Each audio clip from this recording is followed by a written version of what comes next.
Dugi, come. Come, eat ka dito ulit. Halika. Sige na, dalian mo. Sige. Come, dito ka sa may sa may bandang dito para hindi ka dyan madisturbo. Sige, eat na. Na, kumain ka na, huwag ka nang mailang. Ito guys, no, ito yung pinakain natin last time po. Bumalik po siya dito ngayon kaya binigyan po natin siya ulit. Yung si Kuya Doggy po. Ito guys.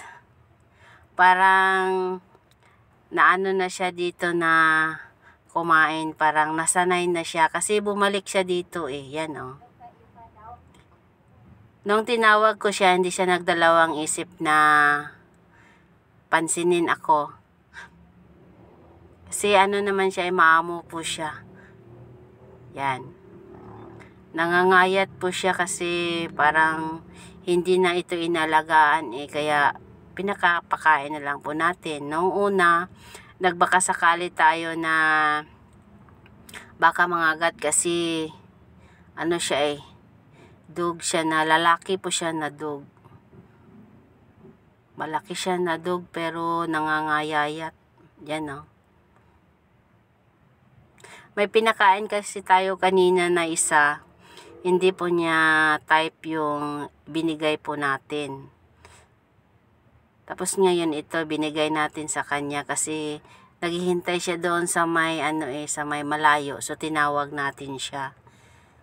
Yan. Ubusin mo yan, Dugi. Bilisan mo na. Bukas, babalik ka ulit dito para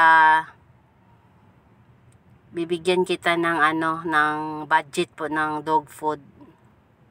Itatry naman natin bukas kung babalik ka dito kung type mo yung brand na isa doon. Yan. Ano po pala yung kinakain niya guys, yung Nutrichang pa rin na adult po. Itatry po natin sa susunod na pakainin po siya ng top breed po na brand po. Sige Dugi, ubusin mo. Sayang yan kapag hindi mo maubos. Balik ka bukas dito Kuya Doggy ha. Mag-abang ka lang dyan sa may sa may malayo. Pag nakita